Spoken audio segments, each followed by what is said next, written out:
What's up, Slender? How are you doing? I'm good. Also on the professional thing, like if we start giving a real professional YouTube sort of presentation, like people will start expecting it. And, Yeah, I and know. then Right now, it's our one impossible to viewer, slack off. I don't like it. right now, our one viewer who is Tina, Bad Take Bojan. I don't think she expects us to be professional. She's perfectly content with our amateur status. So, oh, zombies here. What's up? Hey, Yeah, zombie.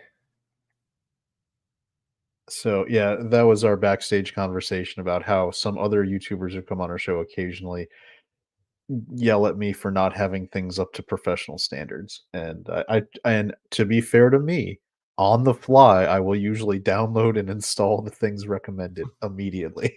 So it's but I don't make a point of trying to be professional. We're amateur status. We're like those guys who just do it for the love of the game. So And to because be fair to me, every time someone suggests stuff to me, I go, I don't handle any of that. Lil Chad does that crap. He produces. I'm just here as the talent. Yep, exactly. And so welcome to the audience is growing. Good job. We got 5 people watching now and hopefully growing soon. If you haven't already, hit the like button, share out the stream, subscribe to the channel, all those good things that us amateur YouTubers will e-beg you to do.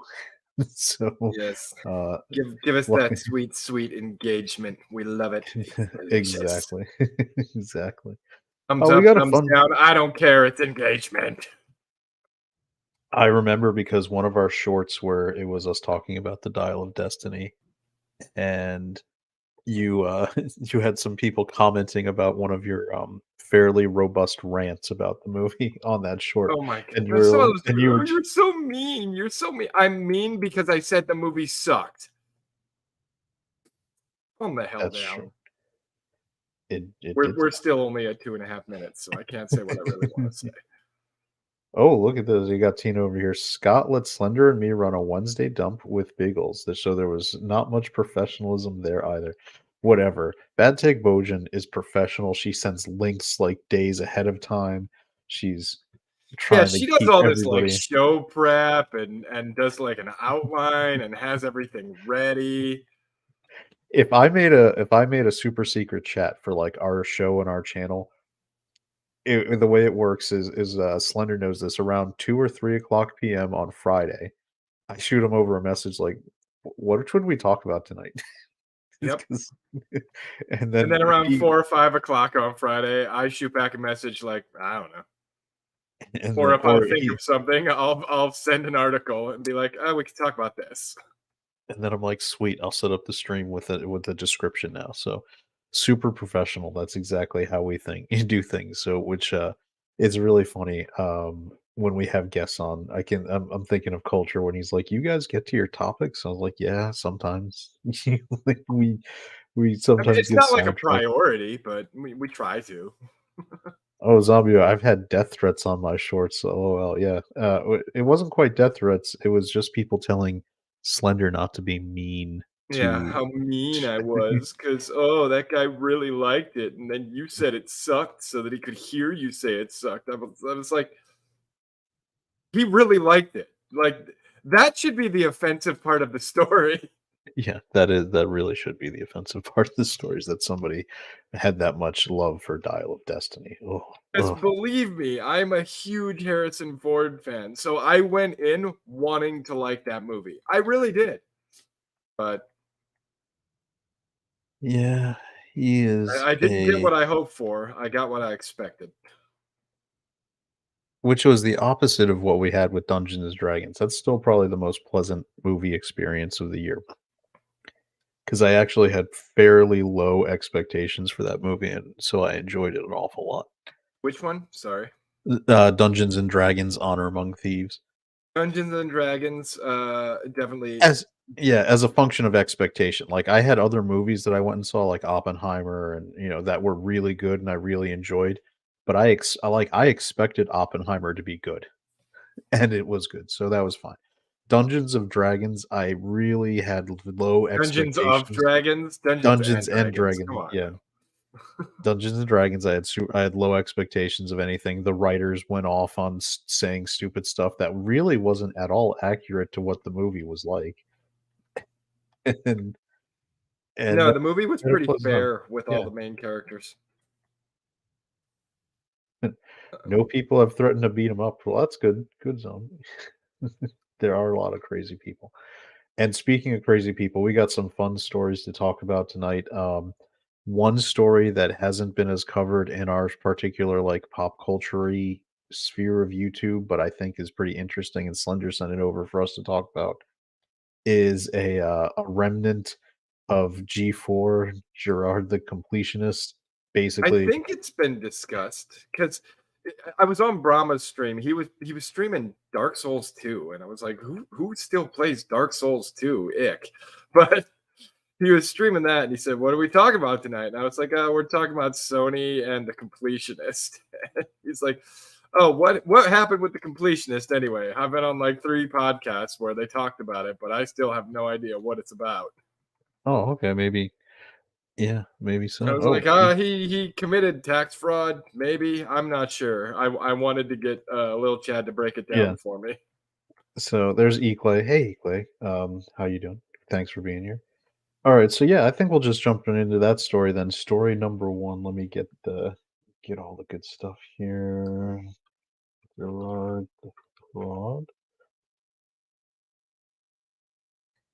All right, so we're gonna do a couple things. First, the what kind of brought it to my attention. I saw this story like pop up on my feed, which was that Sea of Stars was removing him. He had a cameo, I guess, in the game as a character that they based around him called Jirard the Constructionist. And the if you want to know, so corporate media and corporate gaming are intertwining, and Sea of Stars is like, peace out, we're cutting him out because his shenanigans are so bad that we don't want to be associated with having his image in the game. They did a micro update where it just basically removed that character's like face and name. So that was, and then I went down and kind of investigated further. So just to give background, Gerard the completionist was a game streamer. Recently, most people might have seen him when Frosk was doing. Um, oh, that's going to get us in trouble. So I won't. Um, The yes, opinions they expressed by the chat are not are not. necessarily the opinions held by the Ascendant Art podcast and its affiliates. Yeah, Okay, we're exactly. good now. Yep. Good disclaimer. Nicely done. So if you remember Frosk, right, when she was doing her, misogyny and gaming rant on G4 that imploded that entire relaunched Oh, and channel. she was so freaking proud of herself, wasn't she? She's just so Yeah, proud of herself when she said all that incredible bullshit. I believe Gerard was on the set right near her, like applauding that on, along with some of the with Sessler and the rest of them. Wouldn't But surprise me. oh no, he was. I think he was there. Yeah, and but this guy was doing some shady stuff. So let me go ahead and switch to the actual shady stuff story. So we've got ourselves the textbook definition of charity fraud. Get that zoomed in since we're going to be going through some text. So Oh, the good. reader's digest version of what happened is that for years, Gerard the Completionist would run gaming streams and things where he would take donations saying that I'm going all your, super chats, all your support, your tips, whatever way he was getting them, were going to be going to charity. And then he held on to this money and didn't donate it at all till he got in trouble for not donating any of the money, and then all of a sudden he started donating the money. That is not how it gets to work. If you are collecting money from people, if you are solicited, so the legal term is solicitation. Most of the time, we've heard that term in television in soliciting a prostitute, a sex worker, right? Because you are soliciting, you are trying to get a service, you are exchanging money for an action, good, or service. He was soliciting charity donations and then not actually donating anything to charity. That is why it's charity fraud. Now, he's come up since then with excuses about how he was allegedly trying to hold these donations until they reached a threshold so that he could have, I guess, so he could make a directed donation A where it could, restricted or a donation, I guess is restricted what it's donation. called. So the problem is this is like his third explanation of that. Originally, when I heard him doing an explanation, he said that the charities told him, "Don't donate the money until it's bigger because it's not worth it until then." Which makes no sense because your money No. is it's in a holding pattern, and when your money isn't doing anything, it's constantly losing value. They're like freaking cars. So, like, Exactly. 600,000 3 years ago is probably worth a hell of a lot more than 600,000 this year. No, well, it would take more. What you're saying is, so if I donated $100 in 2018 Yeah. to a charity, that $100 would have done more good works in 2018 than what the $100 does now. The Yeah, to easiest match it way. today, you'd have to Yeah, donate like $300. exactly, and that's what we're talking about, like, so his theory about doing this, which is why, in our I mean, if you've ever had experience getting solicitations for charity donations, what are they always saying there? "Donate even as low as $1, anything Yeah, that you can every give every help." little bit helps. Yeah, so here's the real question, is he corrupt or inept? And I lean towards corrupt, and the reason is because he set up his own, um, I guess, foundation-y type thing to hold this money. Yeah, the Open Hands Foundation, I believe it's Yep. called. Yeah, and he hired his family members and was paying them, out of the foundation. And, when you're on the foundation board, when you're part of a charitable foundation can handle paying for expenses and travel and all sorts of things. Slender, do you remember when Wounded Warriors got in some trouble a few years back because the people who were running it started living very lavishly? I do not, um, Yeah. but that doesn't surprise me. Charities are, I have a lot of difficulty trusting most charities these days. So there's something basically where you can look up reports, and because any charity that is officially, like, officially a charity has to file tax paperwork, and when they do the tax paperwork, they have to list off how much money that they collected was used for actually causes and how much was used for what's called administrative costs. Administrative costs, paying for employees, paying for the X, Y, or Z. Um, Okay. and good charities will be ones where 90% plus goes to actual goods and work. As you start going below that, you start running into corruption issues. As an example, not to get political, a foundation for a former president that was pretty famous had a administrative cost rate over 98%. Yeah, if you may remember the Clinton Foundation. It was they were spending money on salaries, travel, and everything but doing charitable works. And so Yeah. but what's great is people can pull the reports for charities and start looking at this, and I think this is where, this came about, where people started pulling the financial reports for his stuff and for the Open Hand Foundation, Mhm. and started looking about how money is not actually getting like, there's no money going out from this foundation. And so when people started asking critical questions to Girard, he just folded and just started giving all sorts of explanations. Like, hey, didn't he threaten to sue the guys who made the Yeah. original videos too? Like, come on now, come on, Carl Jobst, and I can't remember the other guy's name. Yeah, so here's a good, like, he said in 2020 that he was currently one of the main funding support partners for the University of San Francisco. This lie is so bad, like insane. It's impressive, and keep in mind, open Yeah, if you foundation. haven't moved any money, how are you the main funding support partner for anything? That one's tricky. Exactly. Yeah, it means they gave so much money that they are one of their main funding support partners. It means Girard has to know exactly how much money the Open Hand Foundation giving. He has to know what other entities are giving, and then he has to compare that to. They know they weren't giving any money, so it's it's Yeah, that so one's. crazy. Yeah, here we go. Does I he don't not see how understand? you talk your way out of some of there are some gaps that need to be addressed, and I don't think they can be, to be honest.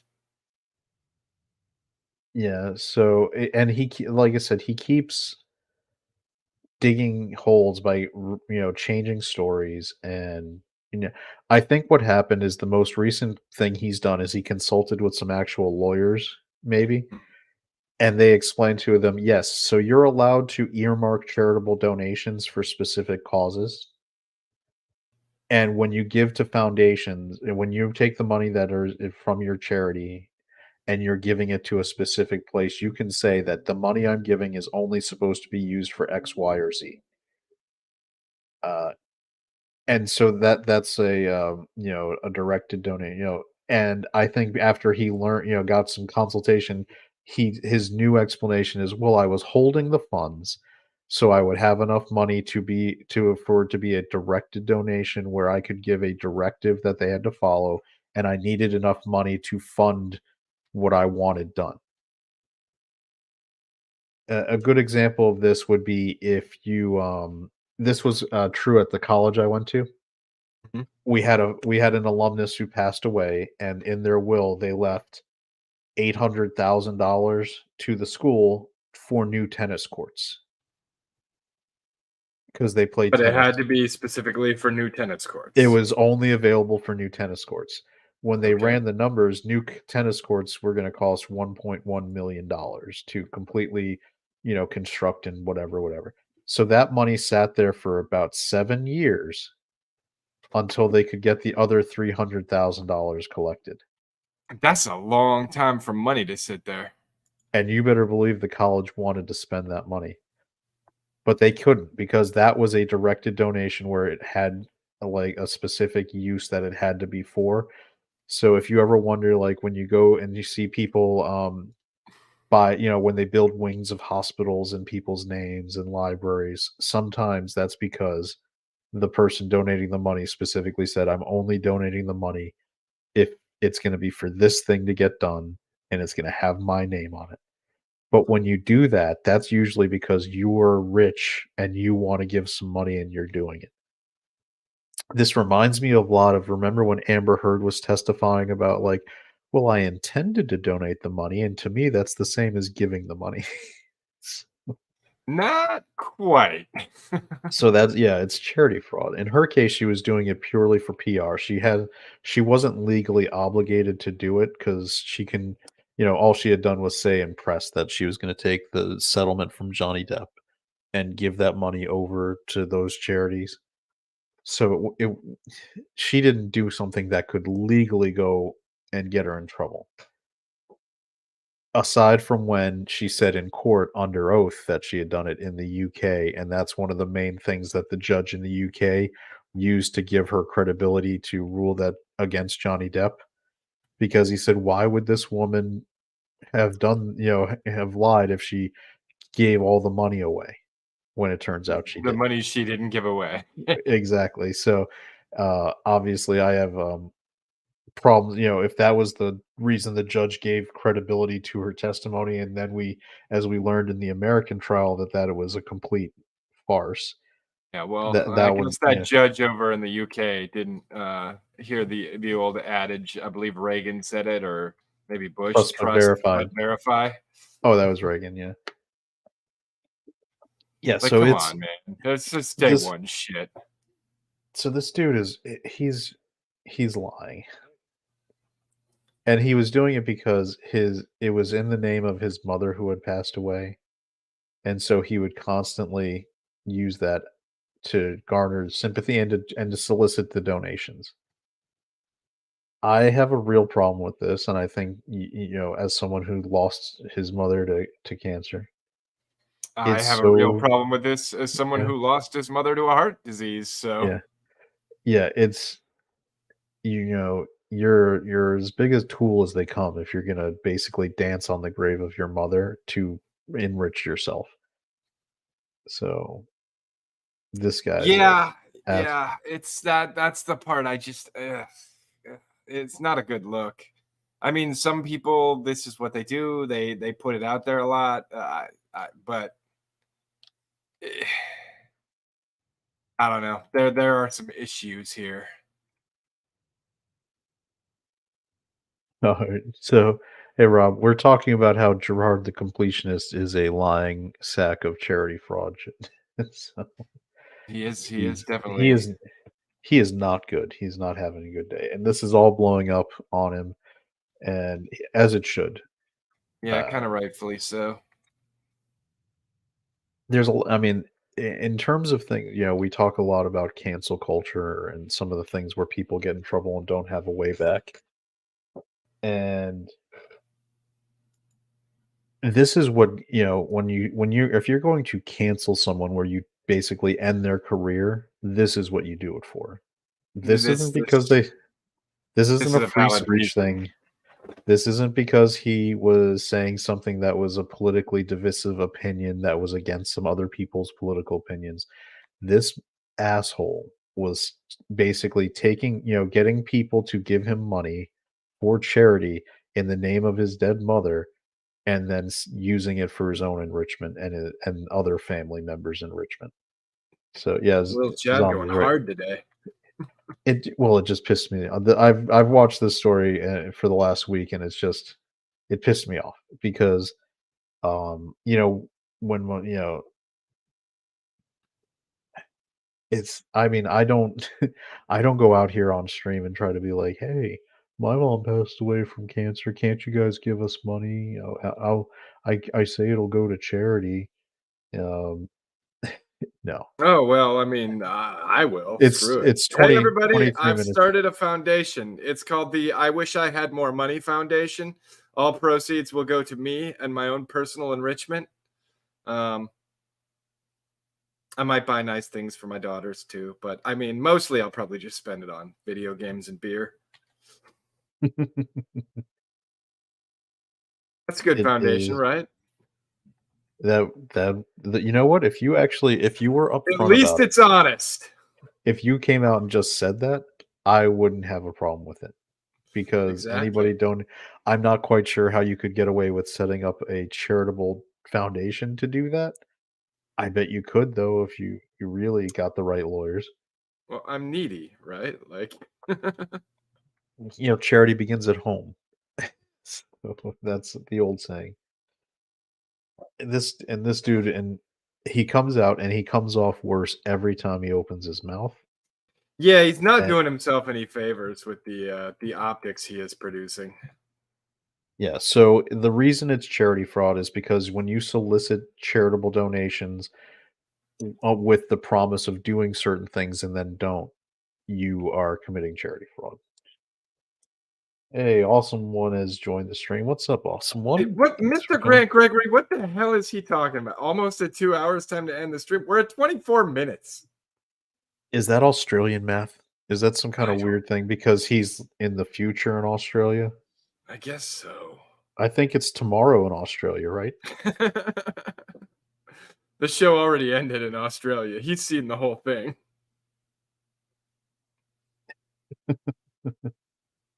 Oh, it's did the rest of the show go well?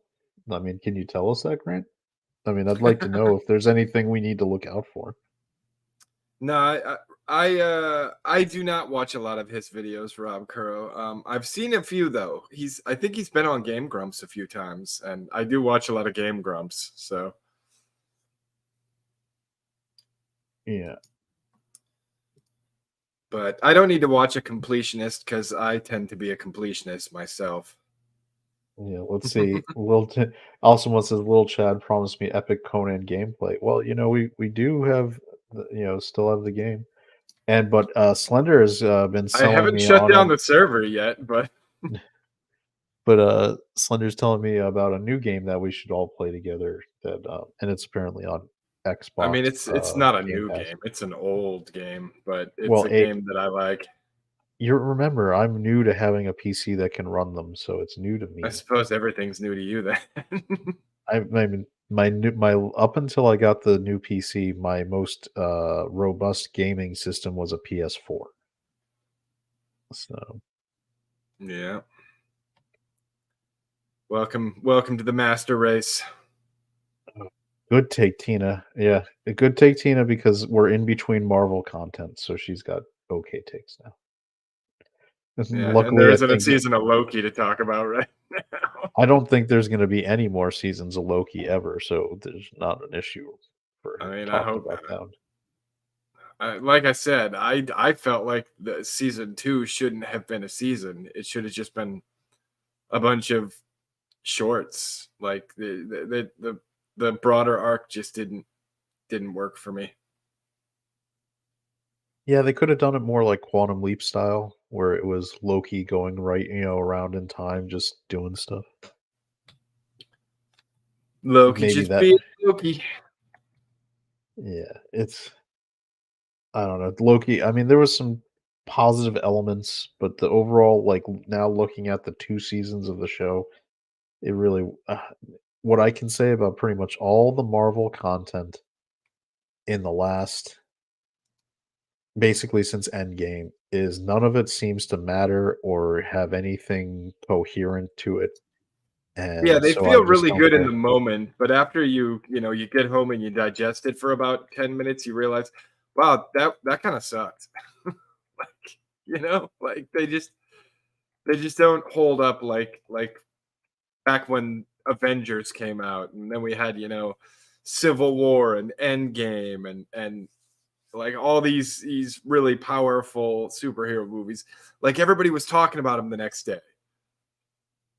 I didn't really talk to anyone about, you know, Yeah. even one of the few Marvel movies I liked recently. I didn't talk about that all that much with anybody at work, which was the Guardians of the Galaxy. That one was pretty okay. Yeah, Guardian. I mean, part of that was also because Guardians was one of the only ones that was continuing a story that had heft and weight and development. Because it was resolving what happened. It was the third movie in essentially a trilogy that Gunn was doing, Hmm. and whereas all these other ones since Endgame have been essentially one-off movies that didn't really matter compared to the previous one. Yeah. And they haven't done anything to make me care about any of the characters. In fact, they made me care about it, make me like a character less because Ant-Man Quantumania, I liked Paul Rudd's Ant-Man character, and I thought the first 2 movies were pretty solid, and this last one actually made me I thought he was a decent Ant-Man. I enjoyed him yeah, as Ant-Man. yeah, and then this 3rd movie actually made me less interested. And the same thing with, Thor.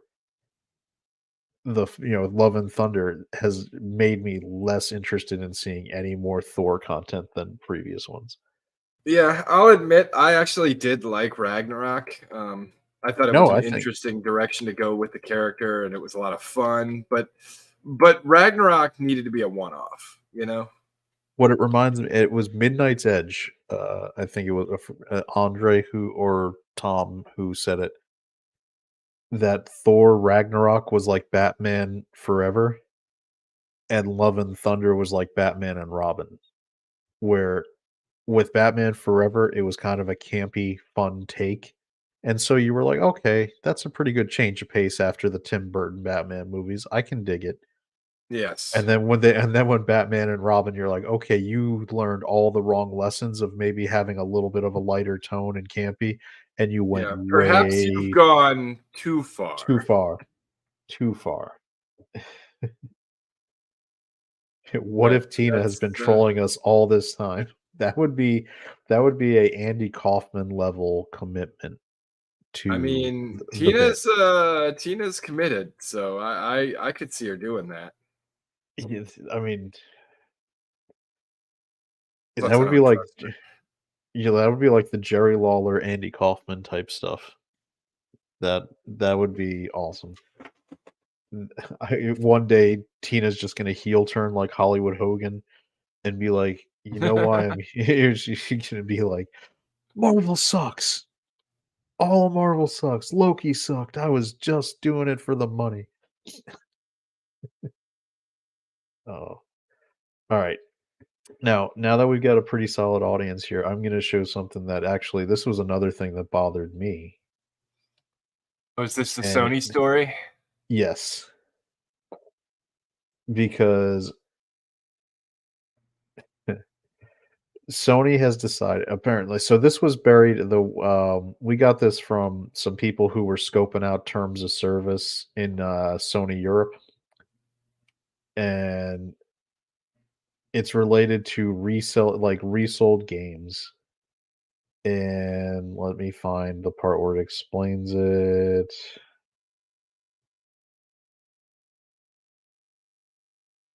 Do You must not. All right. So, as part of the terms of service, you must not resell either disc based games or digital games unless expressly authorized by us, Sony. And if the publisher is another company, additionally, the publisher. What that basically means is that if you bought a secondhand game like GameStop or just from a friend or even just borrowed a game, you put it into your PlayStation, the game loads up from the disc, and then it would tell you, you don't have a license for this game. Do you want to purchase a license or do you want to just not play this game? It'll be The lengths they're going to just wring every possible dollar out of every freaking customer. This push toward you will own nothing and you will be happy thing is it's infuriating. It really is. yeah, it reminds me, you remember when this came up would come yeah. This is like what Microsoft does with the Game Pass, right? The reason Microsoft is trying to make Game Pass so enticing and everybody seems to like Game Pass. Look, isn't it a great thing? You pay like 16 bucks a month and you get these games, except you don't actually get the games. You get to have access to the game as long as they choose to let you have that access. You don't own it. Yeah. You And they you get don't to severely limit the scope of that access as well. and you know, as has been evidenced before, if they catch you saying naughty things off the in the game chat or even just on Twitter slash X, whatever we call it, there have been people who have lost their ability to log in. They've had their gamer tags revoked for naughty language and other behaviors. And in this case, if you didn't have a physical disc to put in your system and play, guess what that means? You can't ever play the game. Yeah, It's that's a thing. yeah, get the best German in your oh, you don't have a license for that video game. It's like, where are your papers for this game? Why have you not entered a license key that came with the new game in the box? Better yet, how about you only get to buy the digital game? Yeah, will the physical disc still work if you're not connected to the internet? Oh That's the no, other that thing. yeah, that hasn't been a thing This for would make years. yeah, this would make the game a live service, which honestly you have to connect to the internet now when you buy a game because you have to download a 20 gigabyte day one update to actually Yeah. make the game work because they shipped you a disc. that just had basically a link to download the update that makes the game function. All I sold you was a guaranteed piece of shit. That's right, Tommy. The only game system that I know of where you can still kind of do this is Nintendo. When you buy the Switch and you get the game on the SD card, it generally will work if you're not connected to the internet. And To a limited extent, yeah, usually. oh, we got a new guest coming in. What's up, Hello. Brotorius Mad? Hello, Mad. Do you use Game Pass? Yeah. Do you now? How would you Yes, feel if and and do you, I guess it doesn't matter. You buy Madden every year anyway. wow. Oof. I do Oof. not buy. I have not bought Madden in years.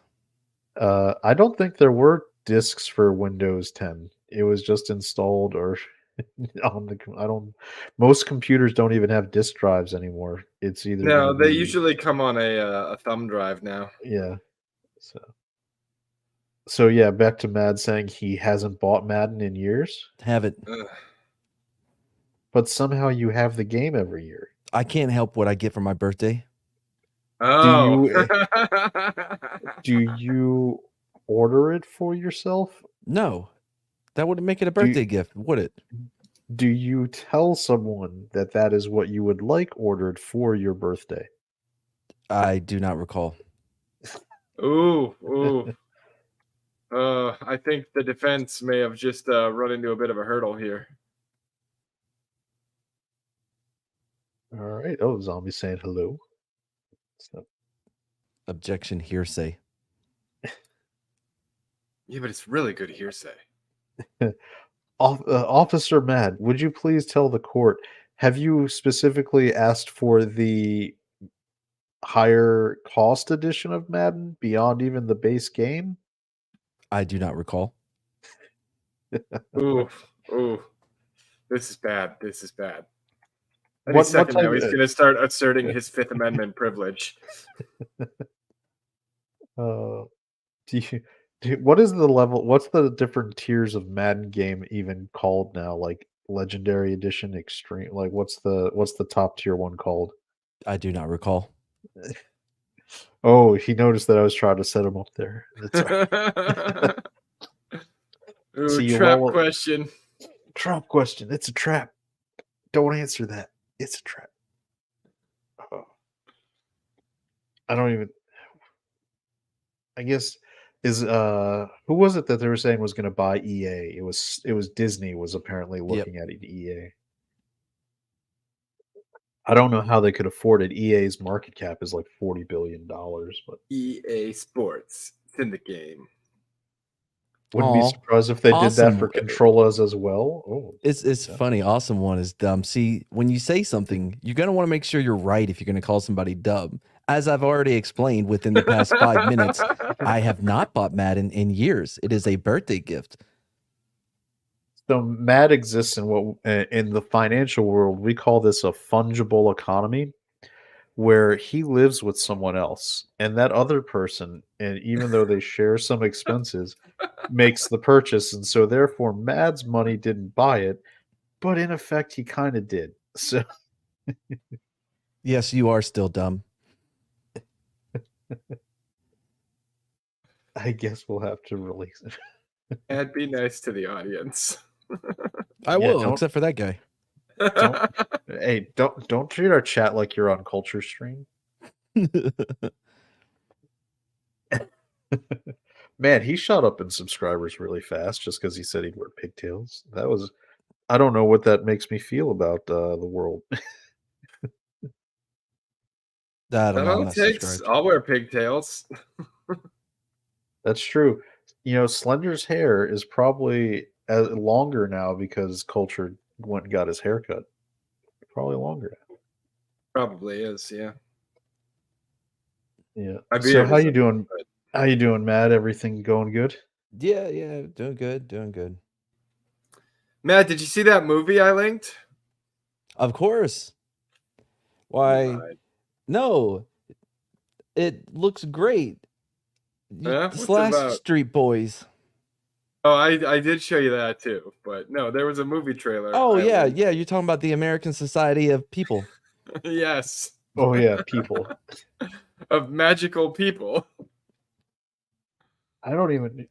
Is that something we? I wonder, could we, if we covered that, would we? And that would probably nuke our channel. I'm not going to do it. That'd probably get copyright struck because apparently that's like a real movie. All right, so Mad doesn't have a wife.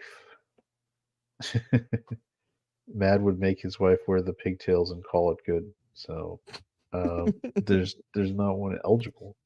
Yeah, we're getting into the semantics of the dialogue again. Like, yes, Mad never bought Madden, but Mad also doesn't have a wife. I mean, I guess depending on the common law statutes in Texas. I suppose that's true. Yeah, I think we actually would qualify probably. Yeah, that's true. When you were responding to domestic disturbances, Mm-hmm. was it better or worse if they were married versus just living in sin? I don't think it made a difference really. No, it was. No, there was one. This dude, his friend, this chick was trying to, in her words, fuck the gay out of him, and I feel Clever. like that's a problem. That's a mistake right there. and he changed his mind, and then she started beating him up, and it got kind of. So is that how you met comics?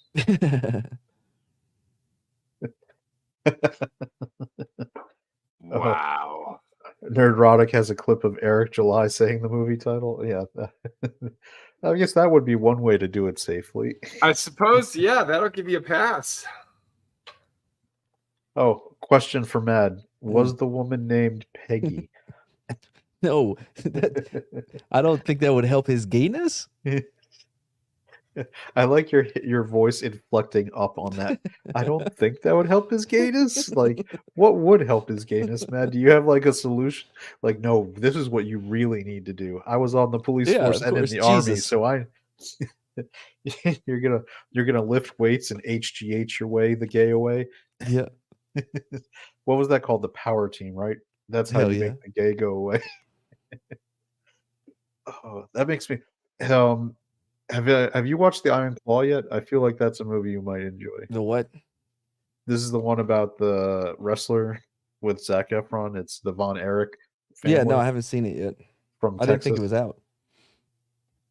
I think it's out now. Let's see. Yes, I'm familiar with who the Von Erichs are. One of them put my dad in the claw. Really? Yeah. Claw? The I'm guessing that claw. it was probably the. I can guess which specific one it would be I can't because remember. was it after like 1990? Because that No. lowers it down. No, it You're was when talking he was a about teenager. Oh, damn. That's going back.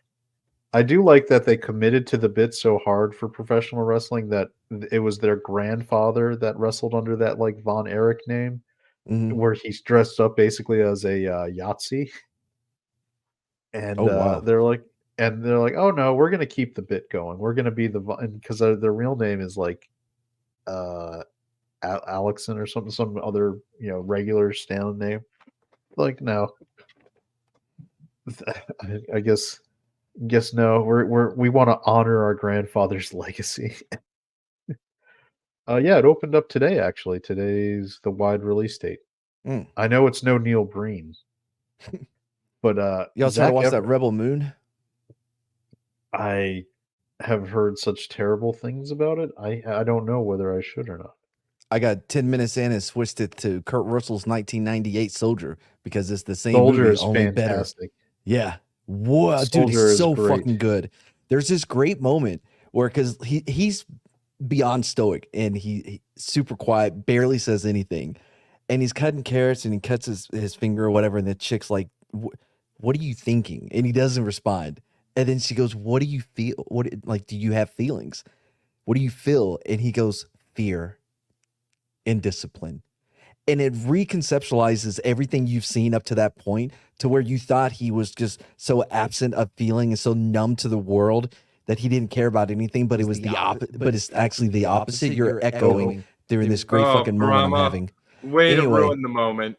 Anyway, but it I muted reconceptualizes it. everything that you've seen up to that point, because rather than him just having no feeling, it's because he has such a overwhelming feel of fear of failing that it dictates everything that he does, and that's what he's actually trying to break away from. It's fucking fantastic, and all that said with 3 fucking words. Where in Rebel Moon they skip all that fucking build up for her to go, "They beat the love out of me. Ugh. Yeah, That's why I don't love." Did you? All right. So is Strolger on a streaming service now? I haven't watched that one in a while. No, I loved rented when it. came out. I might have to actually buy that one because I loved it so much. I watched. Yeah, that. He was it that was desperate to see something good that he immediately went and rented it. Like, I gotta go watch this. No, because Rebel Moon, they set her up to be exactly the same as what Kurt Russell was, because she's living on this planet and she's only been there for 2 years and everybody already loves her, but she can't love, even though everybody loves her, because they beat the love out of her during her training that you have no idea about. Also, you don't know her name or why she's living with this guy who's some old man. What's happening here? No one fucking knows. Also, Zack when Snyder says- just goes straight to the payoff without any of the buildup. Also, when I started watching Suicide Squad 2, it felt like Rick and Morty making fun of death instead of telling a story. That is accurate. Zack Snyder, that is his problem. Like, I used to defend Zack Snyder as a director. And when I say used to, it was probably before he did Batman. Even after Man of Steel, I was like, he was the wrong director for Man of Steel, but Man of Steel was competently made.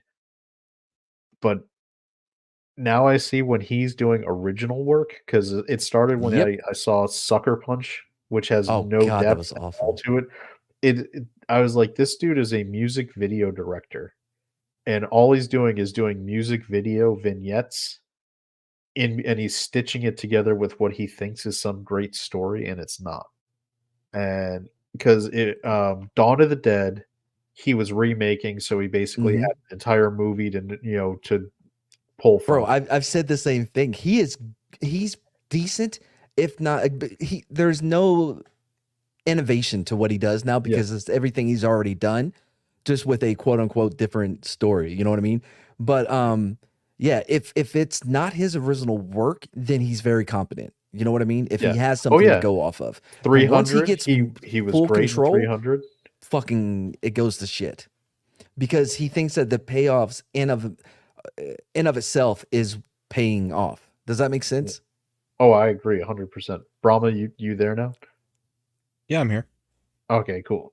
With the echo going away, I unmuted and then I just yeah. So Zack Snyder is terrible director, and his original works are as terrible. And when you see the Snyder cut, what it really bothered me about the Snyder cut, aside from the fact that he puts it in the IMAX frame, and it pisses me off because I get why they like the IMAX frame when it's big, but it just, I don't want a square goddamn modern movie. Sorry, I don't know if this is is this a bit heroic recaps? Zack Snyder's Justice League is innovative. Sorry, you're wrong.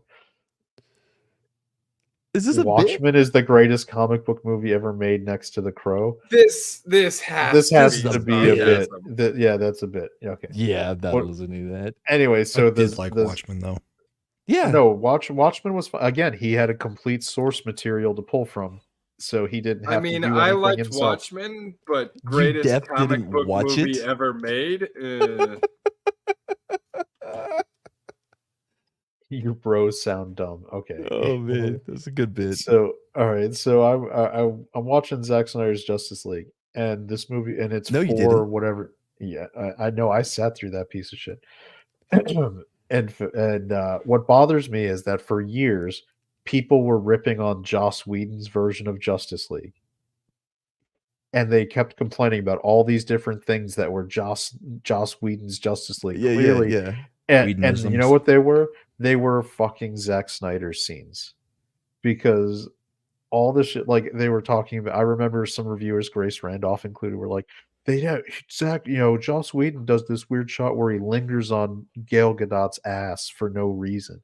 And guess what's in the Snyder cut? That's his shot. It was his friggin' shot. It wasn't Joss Whedon that did that.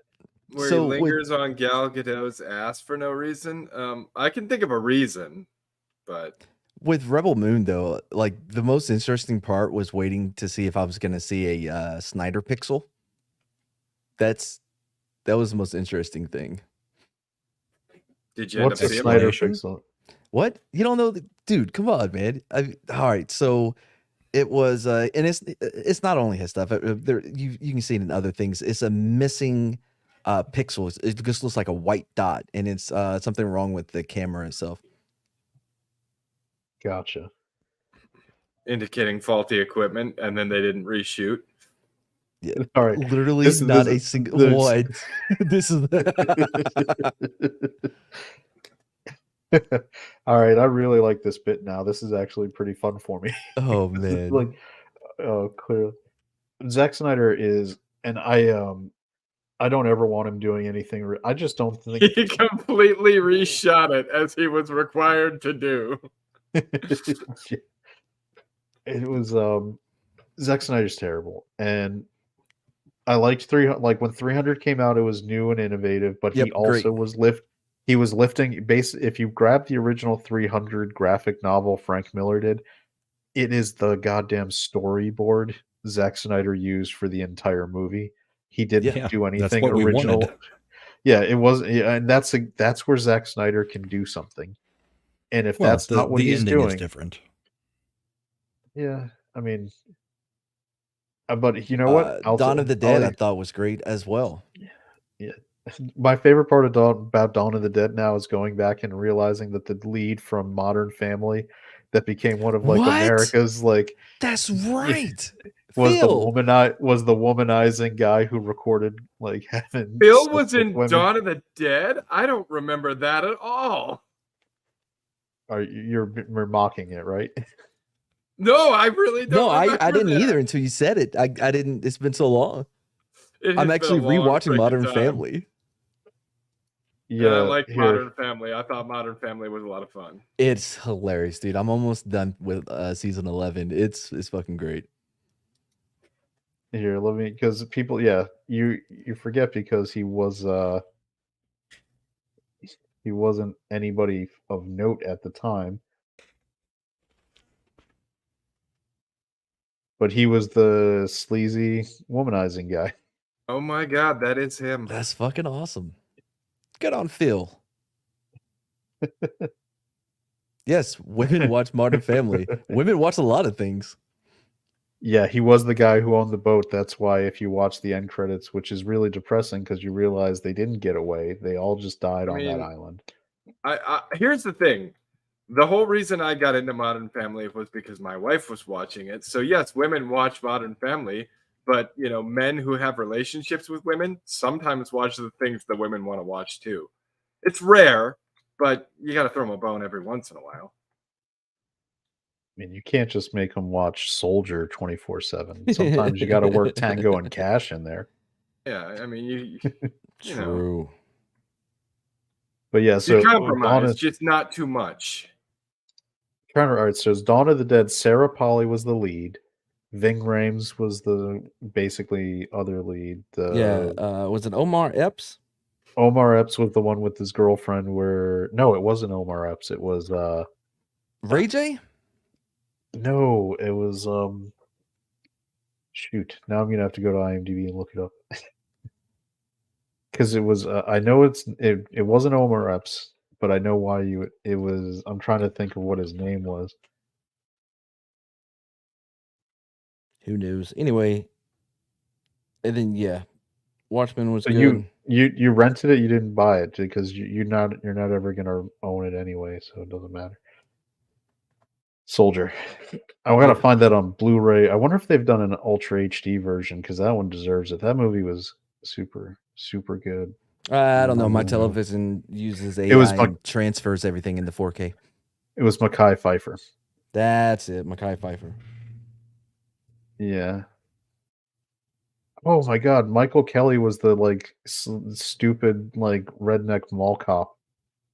Yeah, I didn't think about that either, because he had hair and a mustache. Weird. Okay, next question, because we ask it on like everything we stream lately. Matt, when are you gonna finish editing that movie we watched? I did actually. I had issues trying to get it through YouTube. Oh, it's YouTube being Yeah, dumb now. it got blocked worldwide. All right. Real quick, by the way, we were talking about Iron Claw. Have you seen the trailers for it at all, Brahma? I haven't seen the trailers. I know about the movie, but haven't seen trailers for it. Slender, have you seen anything about Iron Claw? Nope. No.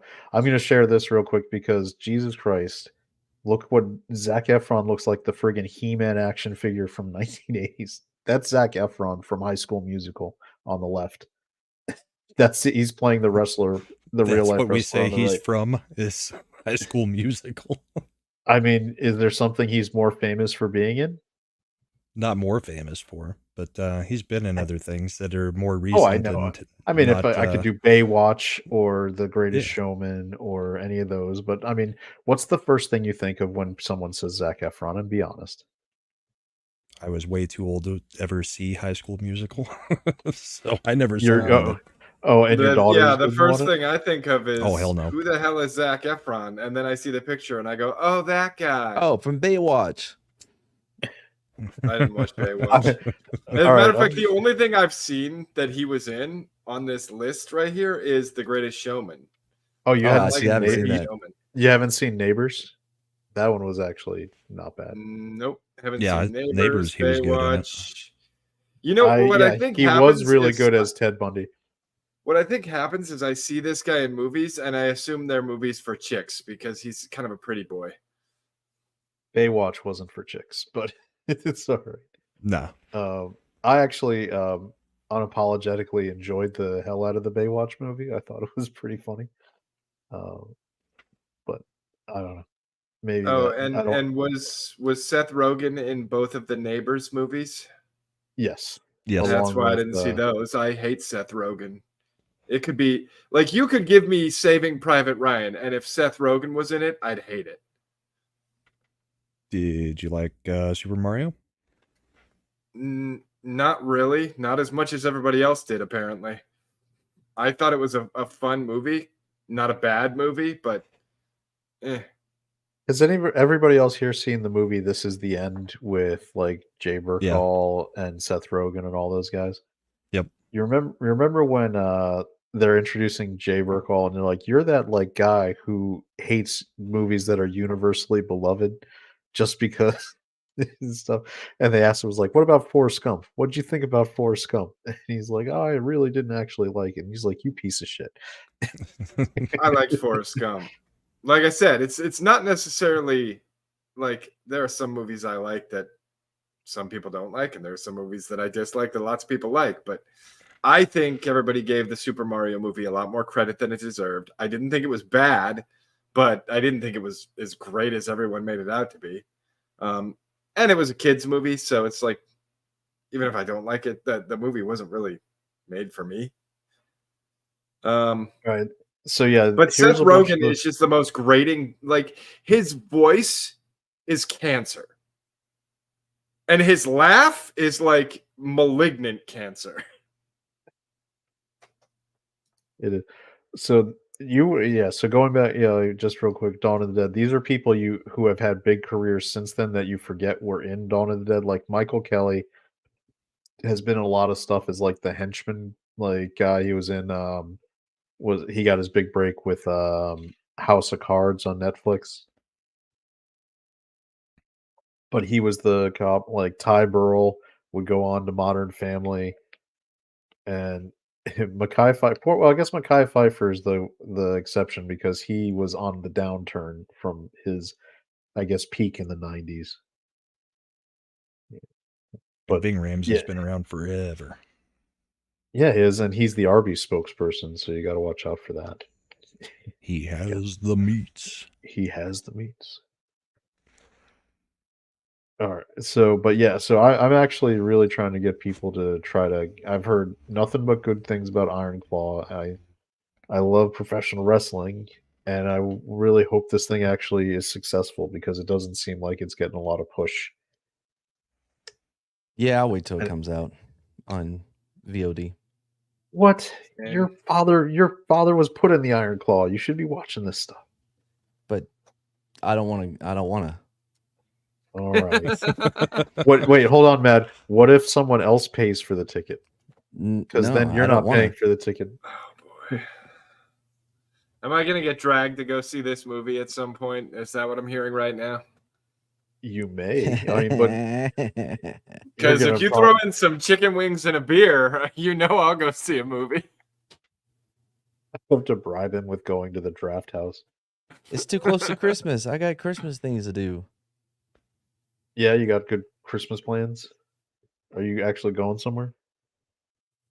Anyways, Mad travel? No, you I got travel.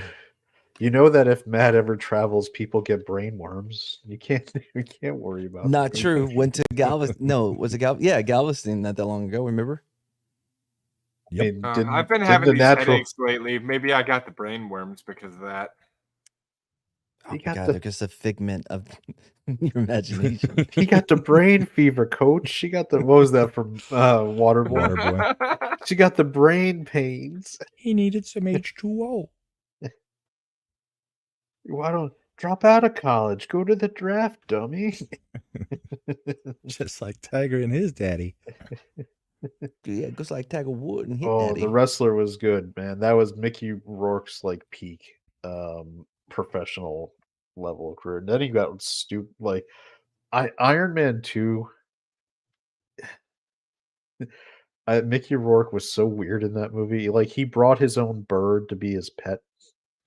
Like he wanted to make that choice as a character. Like I think my character should have a pet bird. It's like, what? Who's doing that? It was an artistic choice. I get it. Yeah. I mean, who knows his character better than him? Then why aren't they playing the character? Damn. Can't Uh, fight logic. Did you ever have to do any kind of police response to A bird fight? No. Drunken professional wrestlers? Uh-oh. Dr. Anonymous colleague is letting me know that worms happen, dude. It's a real thing. I thought you said that they weren't real, Ned.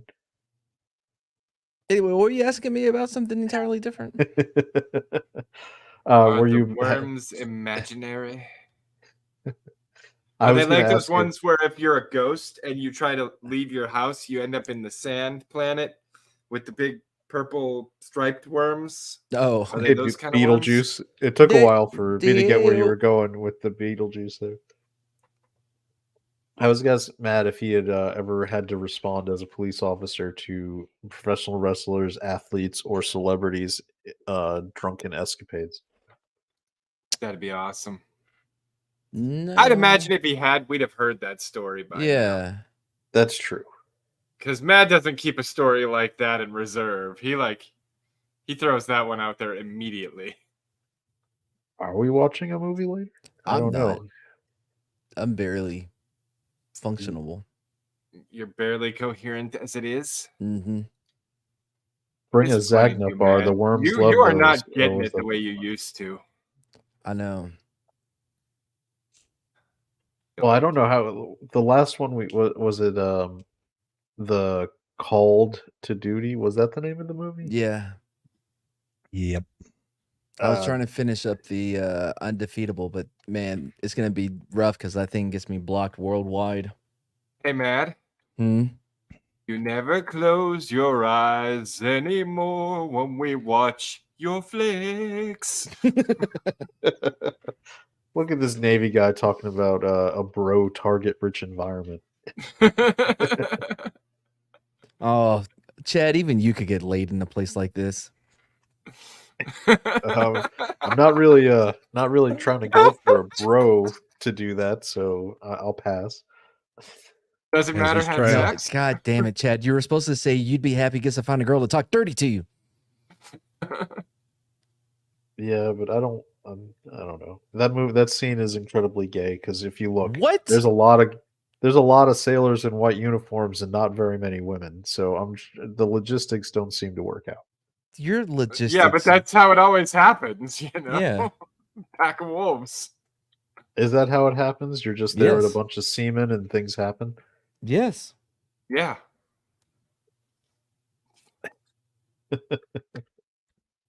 Oh, I don't know. Navy stuff. Mm-mm.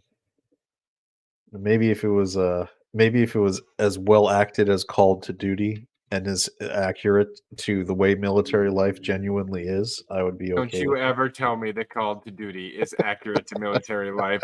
We will fight. it. A cinematic masterpiece. I feel like you're being pushed into a movie tonight, man. Are we Mm-mm. doing Cinemasterpiece Theater? No, unless somebody wants to hook me up. No. Oh, that was subtle. Are you at the? I mean, they didn't. Did the facility like they didn't even have extra for Christmas? Like they didn't. Hey, No, here's apparently they're saving them for Christmas Eve and Christmas Day. But I did have a couple of Vyvanse, two True Brains, and a cup of amino acid stuff. Not amino acid, that would kill me.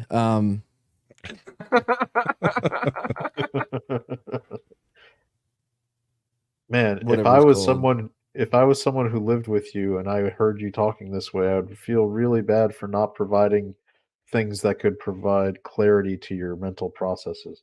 Right. Well, yeah, I've already opened my Zootopias. Nope. My Well, apparently you already got the hookup nootropics. fish. Yeah, I already got the nootropics going.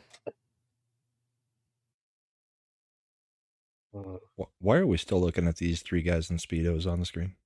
How do you know They're they're not- on Speedos? How do you It's know they're wearing fucking- Speedos? Can't They even might see not be their wearing belly buttons, anything right motherfucker. now. I love how we all jumped Because on he him at showed once. the other picture of Zac Efron right next to him.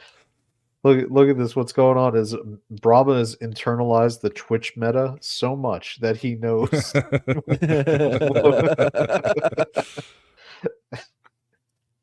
He's like, I know that there's a black bar under there that I need to try to pretend isn't there.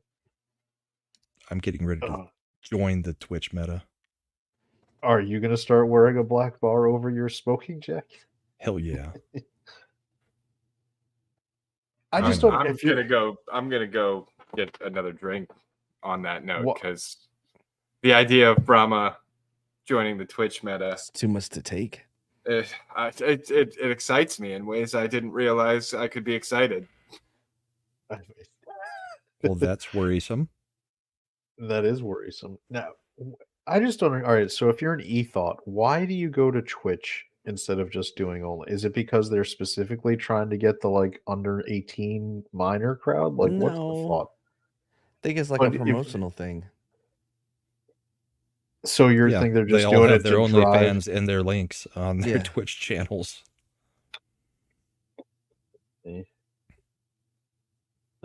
Seeing as Mad's brain ain't working all that well, let's finish it off and invite Tim. I don't know.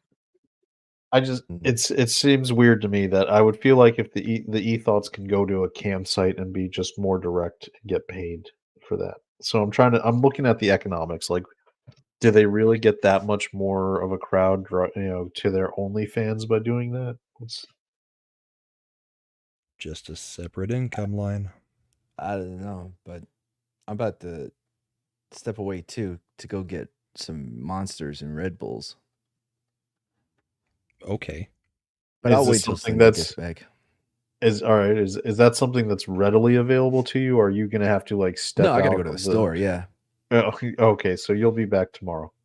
What? I won't even leave the stream. Oh, okay. That'll be interesting. That way you know I'm coming back eventually. Someday. That would be cool. So I feel like this is what it must be like for a child when his dad is like, "I'm just going out for a pack of cigarettes. I'm gonna be I swear I'll be back. Don't worry about it. Just it's right before Christmas. I'll be just going to the store. I'll be right Hey, back. I've come back every time so far. It's so far, but you've thought about it. You've been Brahma's been at that stop sign, and he's been like, "If I just turn left and keep going." I'm just going to Texas to buy my cigarettes. Apparently, there is a Red Bull in the fridge. Yeah, but he wanted Monsters and Red Bull. Yeah. Learn how to listen, person who apparently knows what's in my fridge. Anonymously. Slender, who's still listening and typing into the chat, says he hopes you're not actually driving. There's no other choice.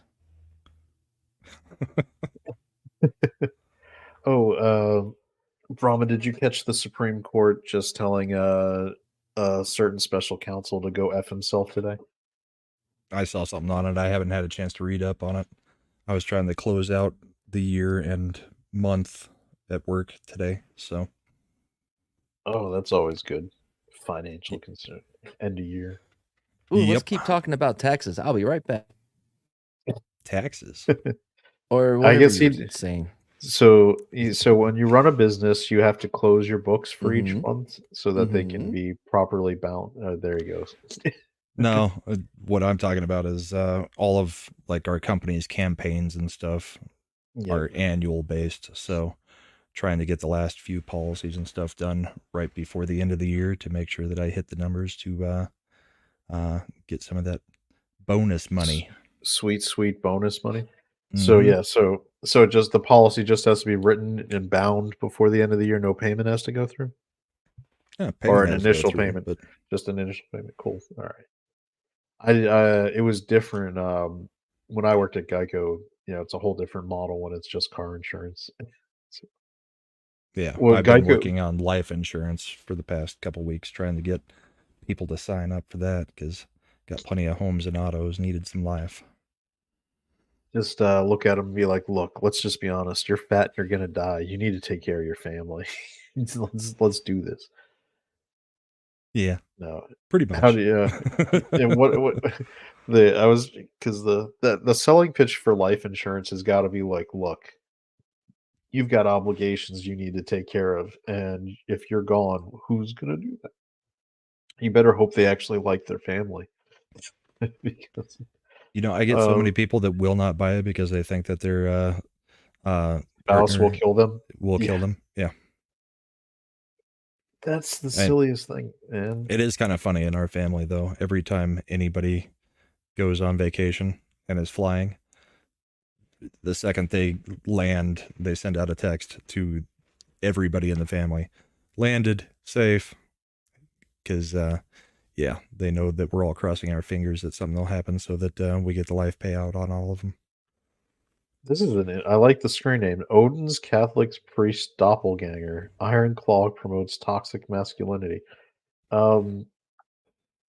Iron Claw. I mean, Iron Claw promotes that most guys who were in professional wrestling in the '80s did not have an easy time of it. I'll say that. I don't want to, kind of get into if you don't know Benoit? about like, oh, yeah. Oh, what? Don't you love your family? If you loved your family, you'd take that cruise, buy the extra insurance, and then put on your rock coat and jump off the In the Minecraft. balcony. Yeah, and that was one of my favorite bits I ever listened to on Opie and Anthony. Iron Claw promotes wholesome gayness. Well, they are brothers in the movie, so that makes it even worse. But there is no. I don't think it's gay. I think it's you. Most It's professional wrestlers. wrestling. It's not professional wrestling. Didn't have to be like it got gay. I guess. I mean later, but when they took the Attitude Era out, or I should say specifically, Gold Dust. Gold Dust is when it got really, really gay. Oh, Yeah, do but you Dustin remember? Rhodes is great. Yeah, like Do you remember how like the bit with Goldust used to be like men did like want to be in the ring with him because he was like overtly homosexual? So you're just like, no, I don't really want to be around that at all. It's like you can't do that bit anymore. You won't get that ESG money. Yeah, definitely not allowed to do that one anymore. Yeah, Goldust. You also had Val Venus, who was one of the guys in the late '90s who was popular. Yep. Which, Hello, ladies. hello, ladies. You wouldn't be able to do that one. I mean, the entire plot The line with him and Godfather. with Ken, The oh yeah, whole train, train. yeah, pimping ain't easy. Uh, Rakishi was worse than Goldust. Yeah, he did do the butt slam, which was it's like, he scared me as a kid. Yeah, he should. He should have scared. I mean, the one that I thought was actually you it was cool when if you watch professional wrestling through the 80s into the 90s, you could see the transition because through the 80s you had the Hulkamania, like you were getting the like Rock and Roll Express, Hulkamania, like the stuff from the 70s and 80s coming out of like the Tennessee zone and Texas zones and Canadian wrestler families, Yeah. and they were doing one thing, and then it kind of got big. Hulkamania with Hulk Hogan was really popular. Hulk, Macho WrestleMania Man, started, yeah, Ultimate and Warrior. yeah, so and then the WWF at the time, now WWE, started promoting like as they got more popular, they started doing more clownish stuff, like going even almost kind of retro to how silly they had Doink the Like Doink the Clown, Clown? Yeah. yeah, and Tatanka, who was the like if you What about Yokozuna? Yokozuna. Well, Yeah. yeah, Yokozuna was actually there because they wanted to. In the late '80s, there was a big fear in the United States of Japan buying up the entire United States. Yeah, but So, he was scary, and he cheated a lot. He was always doing the fucking dust in people's faces thing. That was great Muta. Not Yeah. very honorable for a, Yokozuna was just a fat guy. He was a sumo wrestler. Yeah. I don't remember him doing the dust. I thought I remember Great him doing the Muta dust. was who did I that. remember the him doing that green a couple times. spray. You got Undertaker came on the scene, Mankind, all that, like basically the '90s, and then it transitioned into the Attitude Era because the WCW got the NWO going, and it got so big that the WWF actually had to innovate and do something fun and awesome. And that's when we got the Attitude Era, and it was fantastic. And then once they bought WCW, it just all Who was the guy who always Got drank the boring. beers and then threw them into the Stone crowd? Cold Steve Stone Austin? Cold Steve Austin. Yep. Yeah, I think I could take him. Oh, you probably could now. He's old and he's got no good knees left. I know, right? I've still got one good knee. So that puts me at like a 100% advantage. This is Undertaker and Goldberg were at Demolition Ranch, donut operator and Brandon Herrera YouTuber shooting event. I feel like Taker would probably be a good shot. You remember the American Badass version of Undertaker when he turned into a biker? Yep. Biker Taker. Yeah. I Dude, stopped watching Undertaker has wrestling. rebranded more than anyone in wrestling, I think. He only had the three. There was the Ministry Undertaker, and the American Badass Undertaker. Yeah.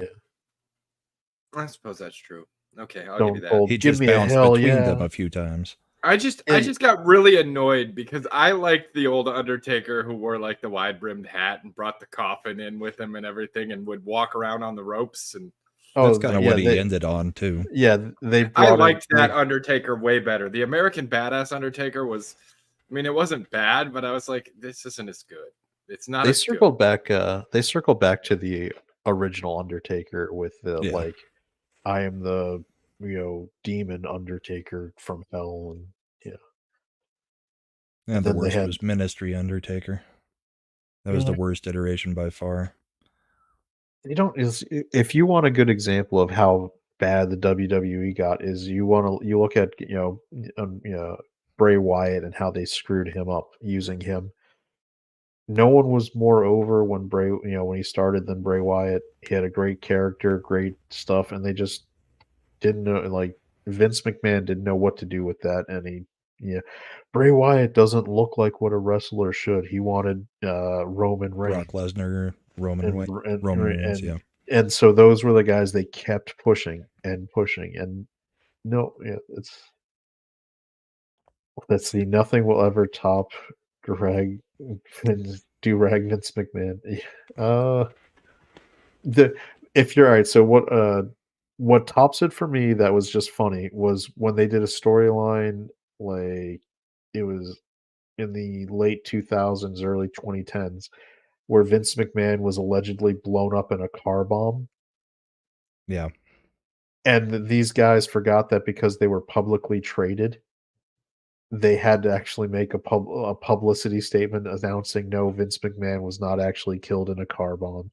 This is for the show. Like, it totally ruined the bit they were going to have this months long storyline, spinning off of Vince McMahon being murdered.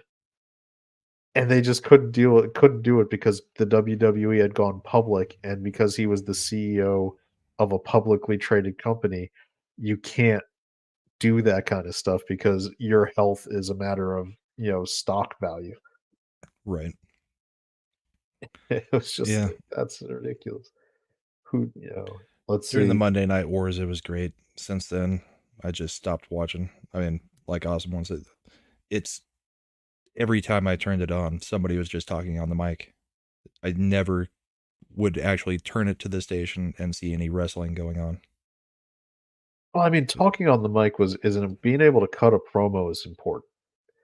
Being able to wrestle is important. Not standing in the middle of the ring for 20 minutes, and then you have some guy run in, and the guy in the ring runs out, and then they go to commercial. Then they come back and show it again. Here's what just happened on Raw, and I never saw any wrestling anymore. So I kind of gave up. It was like the only time you would see wrestling was if you actually ordered the pay-per-view, and every Monday night was just trying to build up to the pay-per-view, which has always been their model. But you had like multiple matches between the people that were going to be on the pay-per-view, leading up to it, where there was a different ending to the match, or somebody interfered or whatever. Now it's just we talk until we get to pay-per-view. Yeah, it says, I think Chris Benoit incident killed that bit because Vince had to make a statement. That's a good choice of words for that. Yeah. So, yeah, so one of the things that killed it also, I should move away from that word after having read that chat. When they merged with WCW and their roster got so gigantic and they had the multiple shows, the brand split. They had to do the brand split because what they ended up doing was people wanted to see the mainline wrestlers, and so they had them wrestling. They were on Raw and SmackDown was the same matches, and it was just getting boring because, like Brahma was saying, you would do, they used to do a pay-per-view basically every 2-3 months, and in between, it was monthly. One Sunday a month. Was it monthly? Did they get up to 12? Especially after they got WCW, because then they had all of their pay-per-views that they had the rights to as well. Yeah, that was when that was another way they screwed up. They started having too many pay-per-views because previous to that, the WWE had the 4 big pay-per-views: Royal King Rumble, of the Ring, Survivor Series, Royal Rumble, and WrestleMania. They had 4, and then they would mix and match every, Hell in a Cell or whatever was their other ones they would do occasionally, but the 4 where you could count on. Well, Hell in a Cell would be one match within one of those pay-per-views. Now they actually name the pay-per-view like Hell in the Cell. Yeah. And people started checking out. Now that's what I mean, once they switched to streaming and you did the WWE network, which now doesn't exist anymore. I guess it's all through Peacock or whatever. It's through somebody. Yeah. It's through the UFC owns them. They merged into whatever that company is. Yep. It was a little different model because, you could basically, even if you subscribed that day for $9.99 a month, you could get your pay-per-view when the pay-per-views used to cost like $30, $40, $50, $60. Yeah, I don't know. $69.99. Yeah, I mean, they lost a lot of money switching. They were one of the first people probably who lost a ton of money trying to switch to a streaming model instead of a pay-per-view model. I would imagine 'Cause- so. But there were so many households, or like we would have a whole bunch of people over, and we would buy the pay-per-view, but everybody would chip in.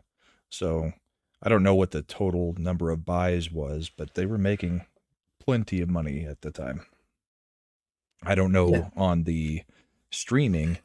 Yeah, but then the thing, if yeah, if you anybody did actually cared enough to sub, yeah, and 'cause even it didn't do and that great from what I remember on numbers. no, and if you had a friend who had the streaming service, they're only paying $10 for that month, and you could still all go over and watch it. And then I have felt absolutely no need to chip in towards a pay-per-view that only costs the person $10. You know, Right. Just bring I your own might beer. I would chip in towards the pizza we would order or whatever. Yeah. You know, but so I think the WWE was like the canary in the coal mine for why streaming will just evaporate your revenue streams.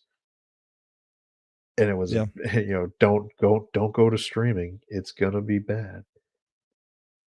So it's interesting. It's wrestling. I had higher expectations for after UFC bought them that they would do something to get Vince McMahon out to Or at least out allow of creative.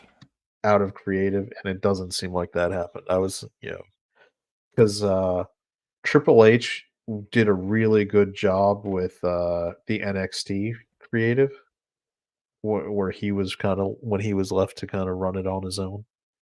Yeah. Yeah, Never as watched culture any of the says, NXT.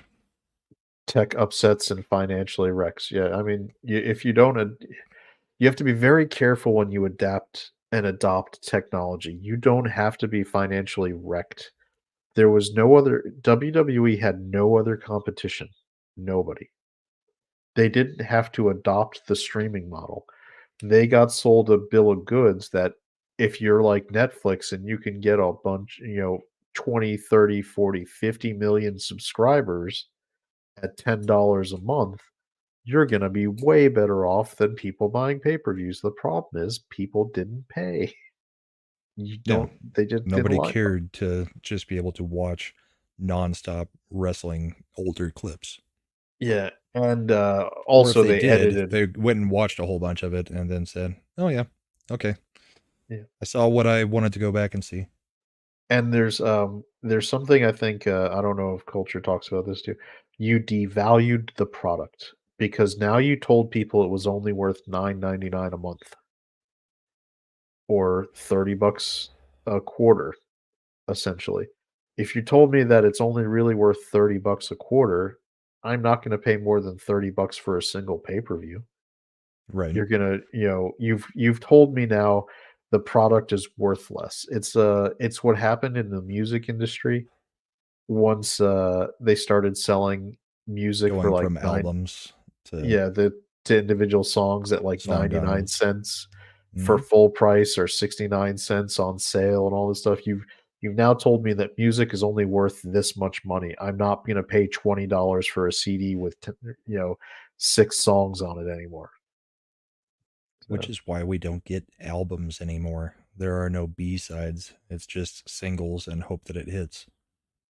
because once you if you tell the consumers as a market are generally smart and will do things in the interest of the consumer. And if you tell a consumer this is what something's actually worth, you're going to have to really convince them it's worth paying more than that, which is why vinyl is making a comeback. Vinyl is a premium product that you are selling as a premium experience for music. It can be collectible, it has album art, it has all and that's why people will still buy it because they feel like I'm not paying for the individual song value, I'm paying for the vinyl product For the as a physical whole. copy. Yeah. Yeah. Slender, when's the last time you bought a CD?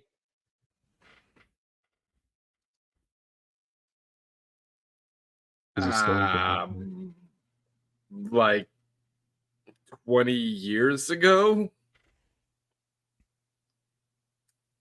Yeah, same thing AOL do as ECG did. Yeah, I think the last I buy all right, so I get stuff at like library sales where I get a whole bag for like $4 and I'll maybe get CDs that way because I'm not buying an individual CD, I'm just filling up the bag.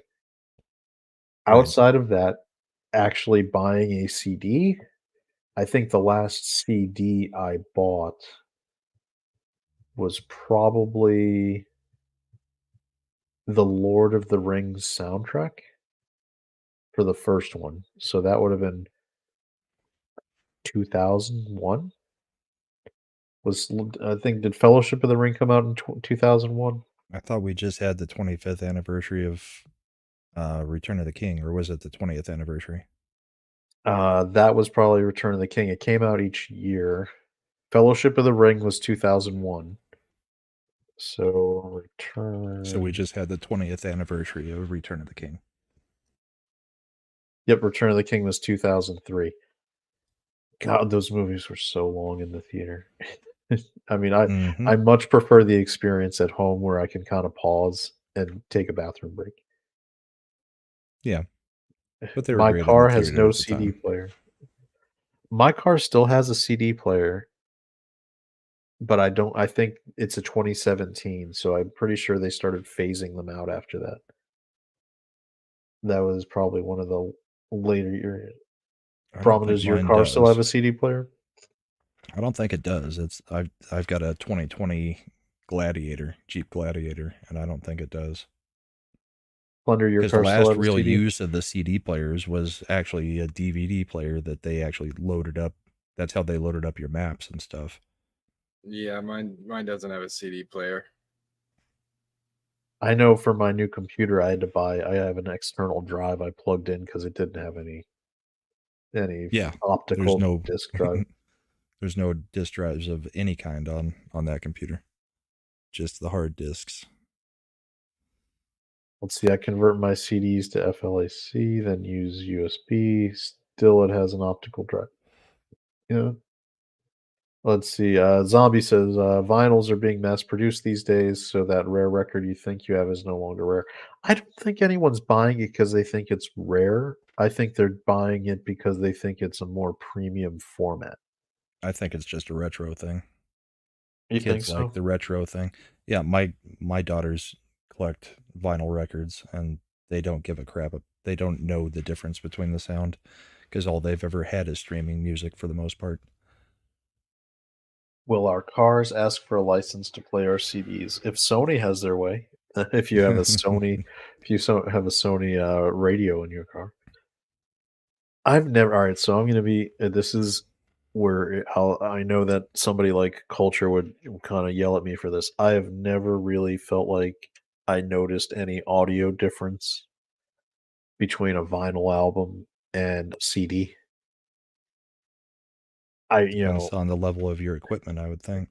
I guess that's where I guess it matters.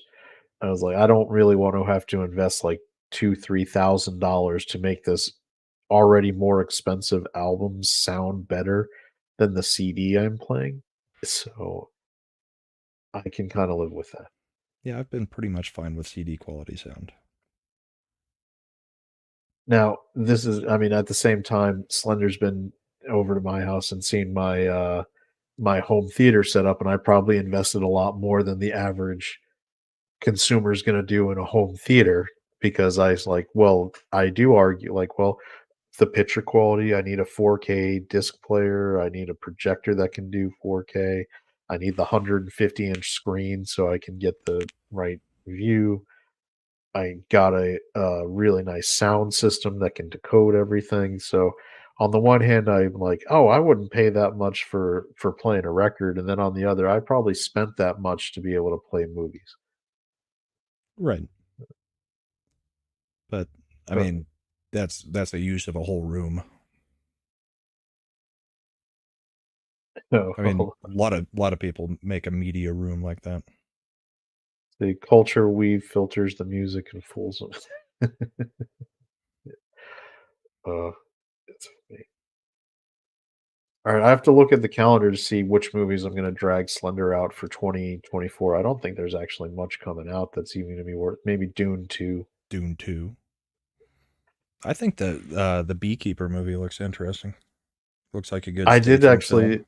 I did see the trailer for that. That one looked good. Just the Beekeeper idea. movie. You haven't Yeah. seen that one? It's a That's Jason the one with Statham Jason movie. Statham. Yep, Yeah. I'm.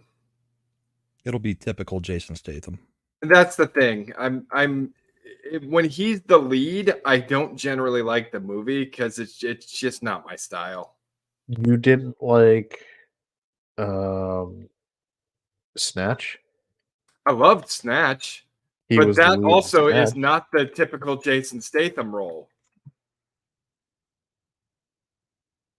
Like All right. Snatch was his best movie as far as I'm concerned. Everything else he gets typecast into an action star, but the action is, I don't know, it's not So great. you didn't like Crank and Crank 2. I didn't. You didn't like Frank? I like Frank.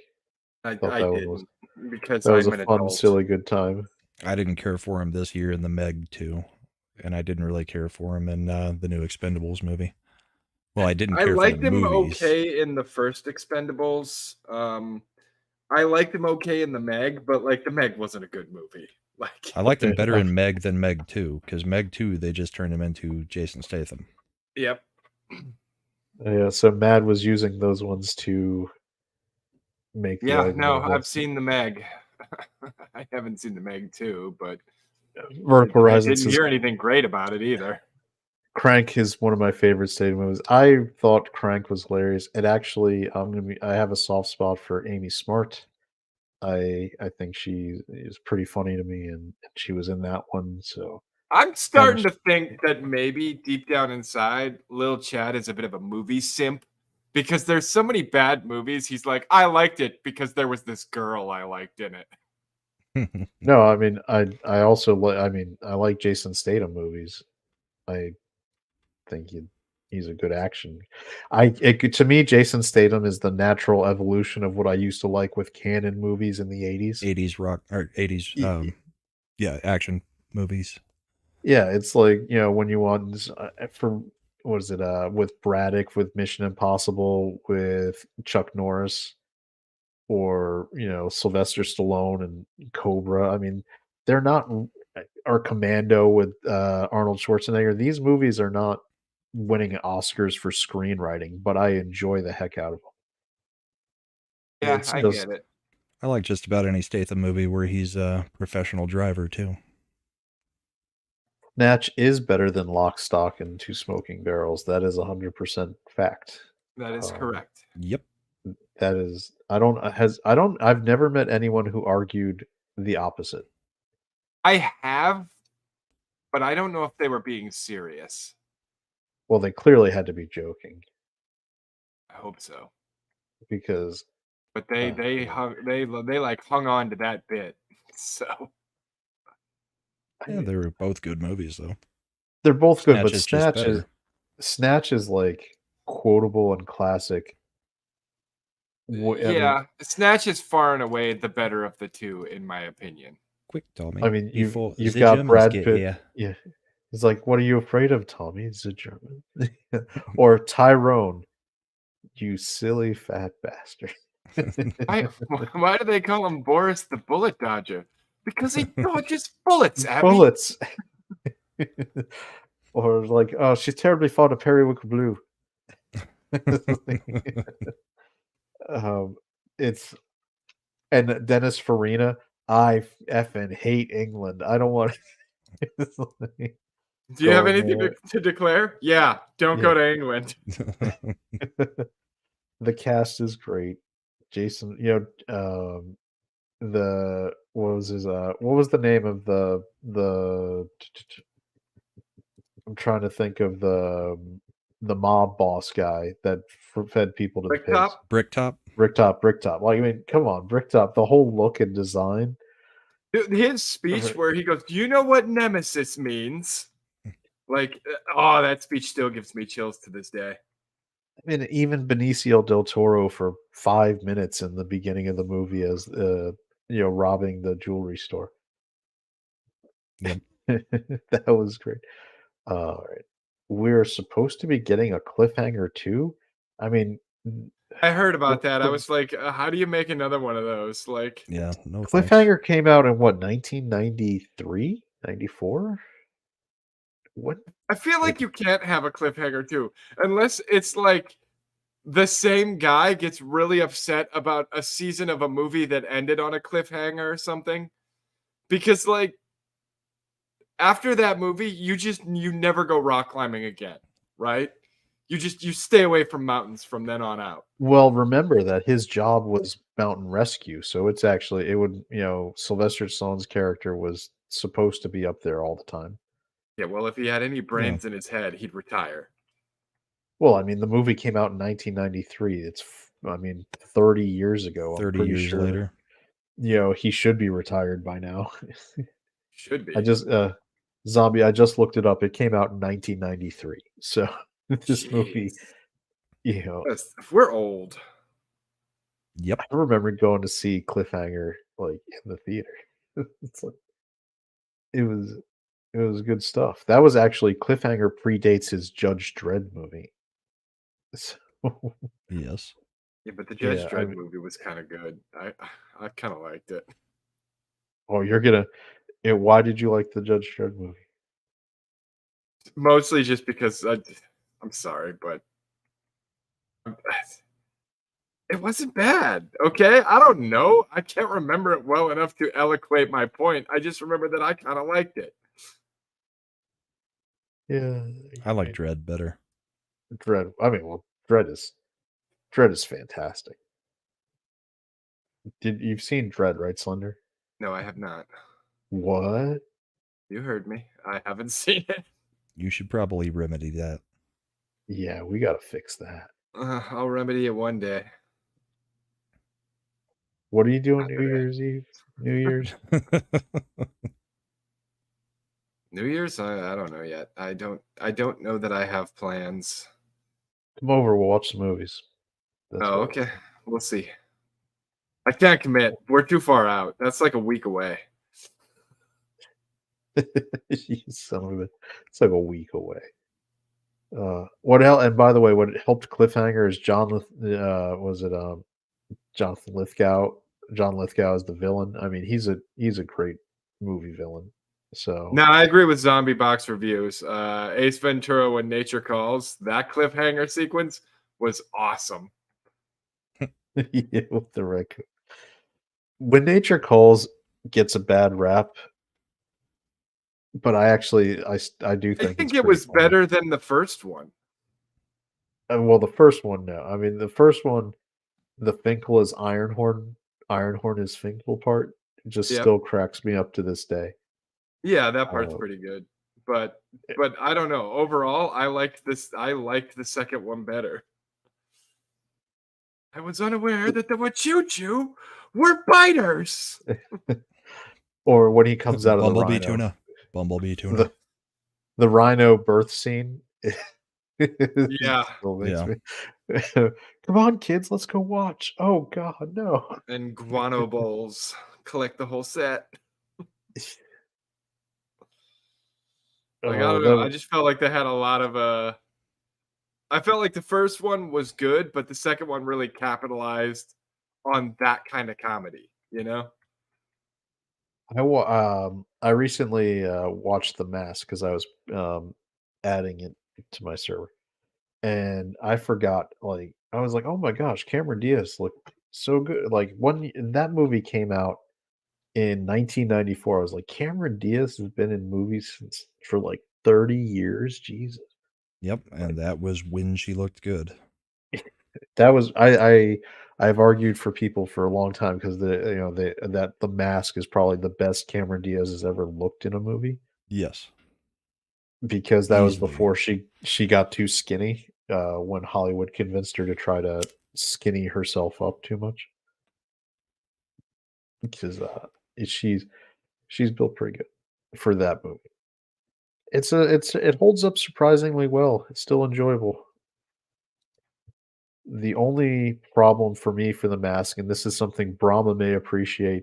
Do you remember the goalie for the Capitals named Jim Carrey from the 90s? No. Were you not into Didn't ring hockey a as bell. much back then? No, I didn't get into it until the Avs moved to Colorado, which was 95, 96, and I think I was in what 7th or 8th grade at that time. So Yeah, so he no, was I the was watching more goaltender. football at that time. Yeah, so he was the goaltender after that. But so the Washington Capitals had a goaltender named Jim Carrey, and every time it was without fail when he would make saves or do something well, they had clips from The Mask. Yeah. And if you went to a hockey game, it would just, especially as a Rangers fan, it just annoyed the shit out of me. Every time he'd make it just even a most routine save, they would play like the smoking or whatever clip from The Mask, and it totally made me not want to watch this movie for like 20 years. So he started in 96, I guess, was when he got called up. Okay. And but he was their goaltender when they actually made the Stanley Cup and lost. Was it to the Red Wings? I can't remember exactly Let's which see. team it was. 95, 96 was the Avs. I think 96, 97 was Red Wings. And then can't remember who won it the next year. 99, 2000 was the Devils. And then I think the Yeah, Red he Wings won it in 2002, 2003. He won the Vezina in 96. Okay. So I think that was the season that they ended up getting there and losing. That may have been the Red Wings then, because they would have been in opposite conferences at that time. And I know the Red Wings took us out in either the second round or the semifinals that year. So chances are it was them. Yeah, it's anyway. So this dude is that's what it killed me for that movie. And it's all related to a goaltender in a sports franchise that has nothing to do with the actual movie, but because it was associated with a franchise that, as a Rangers fan, I didn't like. It kind of taints it. So I'm glad time has healed that wound. I was able to watch the movie and like it again. I don't think I've watched anything with Jim Carrey in at least a decade. Liar Liar is still funny. Yeah. What are you doing? I'm kicking my own ass. I actually thought Bruce Almighty was pretty decent. Yeah. It was all right. I didn't like. I mean, he tried to, and then once he tried to move into serious Jim Carrey, that's where you I start didn't mind losing. serious Jim Carrey, but All right, let's go all the way back. Let's see. I liked him more when he was funny. Ace Ventura, classic, great, funny one. The Mask, that's good. Dumb and Dumber is Dumb and Dumber is the best. Dumb and Dumber is the best. I still love. I mean, it's a meme, but like you're saying, there's a chance. Want to hear the most annoying sound in the world? Yeah, Batman Forever really wasn't his movie, and so, but it was okay. I mean, I honestly thought I he like was one Batman of the Forever. better Riddlers. Ace Ventura: When Nature Calls. I think we all like that one. Yeah. Mm-hmm. Cable Guy was weird and kind of a miss. I liked Cable Guy. Cable Guy had funny moments, but yeah, it was weird.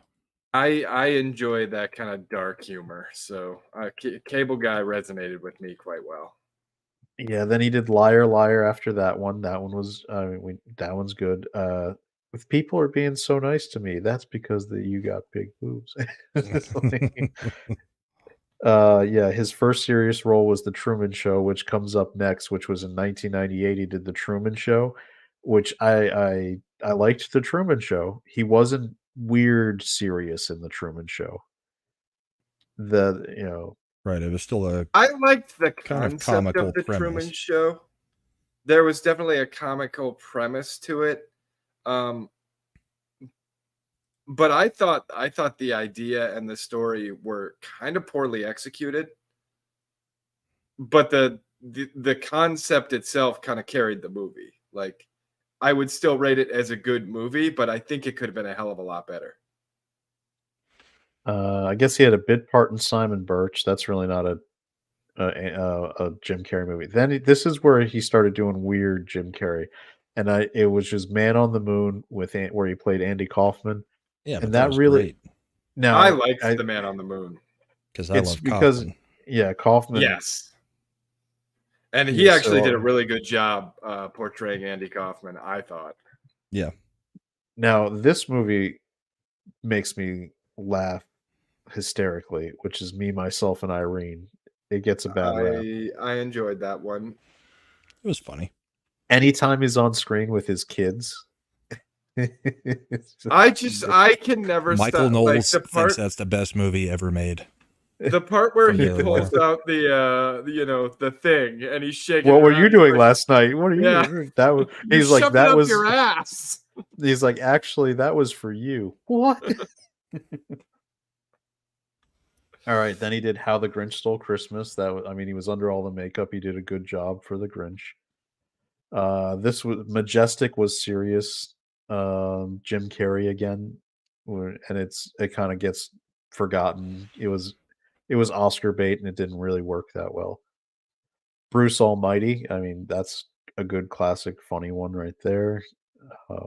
What makes that I love the part in Bruce Almighty when it's after the morning after he's with his wife, girlfriend, fiance, wife, Jennifer Aniston, and she's like, and he's gotten the powers of God, and she's like, does my chest seem bigger? Come on, and he's just like, nope, no, I don't know what you're talking about because he used his powers to obviously like enhance his girlfriend.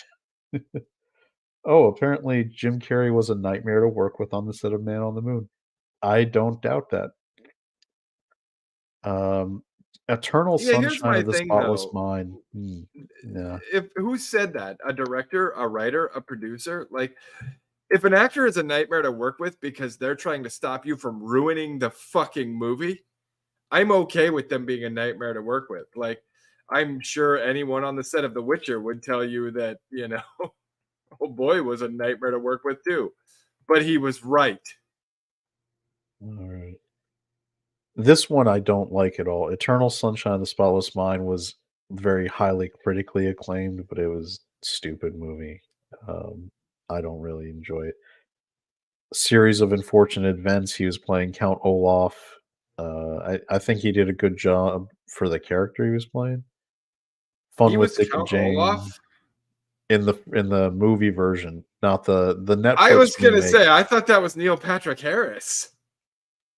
Yeah, Netflix remade it themselves and recast it as Neil Patrick Harris when they did it. I think Neil Patrick Harris is better. He did Fun with Dick and Jane, which is a forgettable comedy with Tay Leone. The Number 23, he was playing a weird, like, that was a psycho kind of horror thriller. Horton Hears a Who is interesting because it was well received at the time. It was mildly successful, but it gets buried. And do you know why it gets buried, Slender? No. Because what does Horton say when he hears the Who?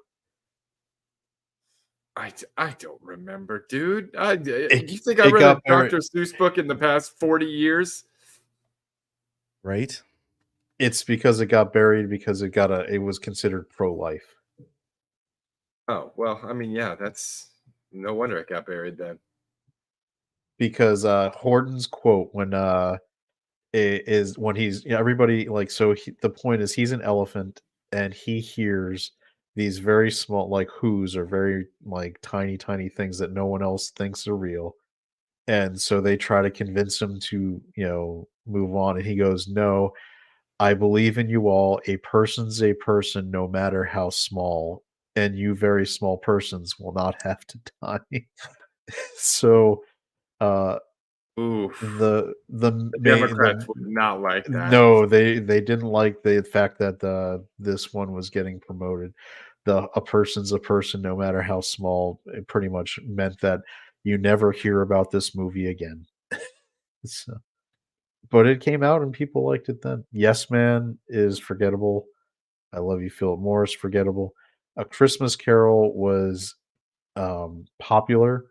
It was what's the guy who did Back to the Future, the director? He also did Polar Express. This was one of those things where he had the people. It was early where they were motion capturing the physical actors and using them for the CG actor movement. Yeah, that was always weird.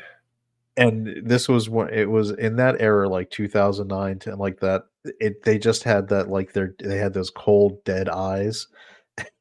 Robert, yeah, thanks, chat. Zombies Zemeckis. got it. Robert Zemeckis, and yeah, it's just off-putting. I don't like watching those movies. My son really loves Polar Express, and so I watch it with him. Oh, Polar Express has like super uncanny valley in it. Yeah.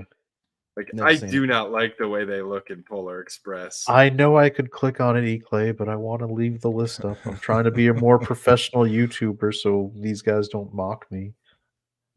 I'm not. Neither am I. I take Clay- smoke breaks in the middle Clay of the tipped damn me show. earlier today, and I missed it because I was Brahma busy has turned looking me at the into game. Brahma has turned me into a complete Pavlov's dog at this point. You don't even have to go on camera anymore. You show up, and I'm like, I want a cigarette. Like it just happens now. Nice. Oh, and Mad, you've returned. Did you go successfully to the store and get your Monster Energy drinks? They didn't have the one that I wanted. Do you want the That's sugar free? disappointing. No, I wanted the rehab. Oh, the tea? Those are gross. Oh, they're good. No, they're gross. Is that like Red Gun tea? My wife does the monster rehabs every once in a while too, so I guess you're a woman. Yes. Yeah, sorry about that, Clay. That's I how saw it monsters afterwards. work. That's bulletproof logic right there. Yeah, I bought Brahma a drink and he didn't even put out. You sound like somebody trying to defend Zack Snyder movies. Oh. Mr. Popper's Penguins. Forgot about that movie. Incredible Burt looking at? Wonderstone. Jim Carrey's Jim career. I don't know was why kinda we're going nose through dive. Jim Carrey's filmography right now. This is how we're spending our last 3 minutes. Yeah, well, that way it's mundane, and then Slender won't. Oh, you Yeah. think